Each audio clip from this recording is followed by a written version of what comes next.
Ассаламу алейкум, каналыма қош келдіңіздер. Бүгін көпшілік ханымның мәселесіне айналған куперозаны, яғни ұсақ майда тамырларды, беттегі қызаруды емдеуге жақсы көмектесетін қарапайым үй жағдайында жасалынатын масканы жасап көрсетемін. Бұл маска бетті ағартады, әжімін тартады, реңін әдемі қылады және де қара дақпен күресуге жақсы көмектеседі.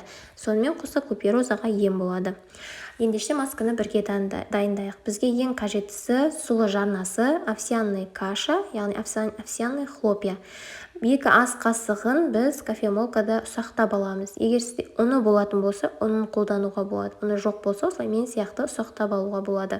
Егер екеуінде де мүмкіндік болмайтын болса, кәдімгі өзін қосамыз. Ол үшін алдын ала кішкене суда пісіріп аламыз. Сөйтіп, сол піскенін қолданамыз.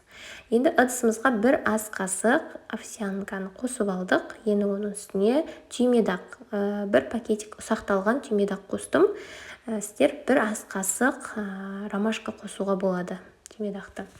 Үшінші қосатынымыз аскорутин таблеткасы кез келген аптекада рецепт сатылады. Бағасы өте қолжетімді. Осы біздің куперозаны емдеп ағартуға рөл атқарады. Өйткені бұл аскорбин қышқылы мен рутиннен тұрғандықтан, аскорбин қышқылы витамин С біздің бетіміздің терісіне терең сіңіп, осы куперозаны емдеуге жақсы көмектеседі. Бұны ішке қабылдап та жатады. Негізі маска ретінде қолдану 2 есе тез нәтиже береді. Яғни витамин С бетімізді ағартып, қара дақпен, куперозамен емдеуге жақсы күреседі. Осылай барлығын араластырып аламыз құрғақ заттарды. Осы жерде айта кететін жайт, осы өнімдерді 2-3 еселеп алдын ала дайындап бөлек ыдысқа сақтасаңыздар болады. Кейін 1 ас қасық немесе 2 ас қасық дайын порошогымызды ыдысқа салып, оның үстіне сүт немесе су қосып маска ретінде дайындай береміз. Мен сүт қостым, 3 шай қасық сүт қостым. Сонда бетіме как крем сияқты жағылатын болды. Осылай менің маскам дайын болды.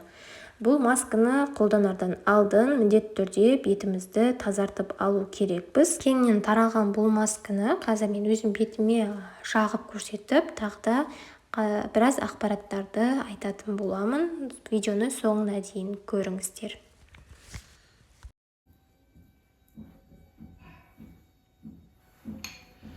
Масканы таза бетімізге жағамыз. Алдымен умывалкамен жуып, тоникпен сүртіп аламыз. Одан кейін бетімізге жағып, 20 мен 30 минут арасы ұстаймыз. Кейін жылы сумен жуып тастаймыз. Бөлме температурасында болу керек су. Купероза кезінде ханымдар мұздай су, ыстық су болмайды. Бөлме температурасында суды қолдануға кеңес беремін.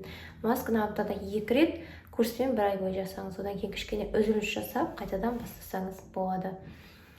Аллергия мүмкін, енді әркімнің кожасы әртүрлі, сондықтан маска қолданардан алдын мойынның тұсына немесе білекке, шынтақтың бүгілетін тұсына кішкене маскадан жағып 10-15 минут күтесіздер. Егер қызару, ашу, бөрту сезім болмаса, онда жуып тастайсыздар. Сосын жаға бересіздер масканы. Бұл маска өте керемет нәтиже береді. Міндетті түрде жасап көріңіздер. Курспен жасағанда нәтиже болады.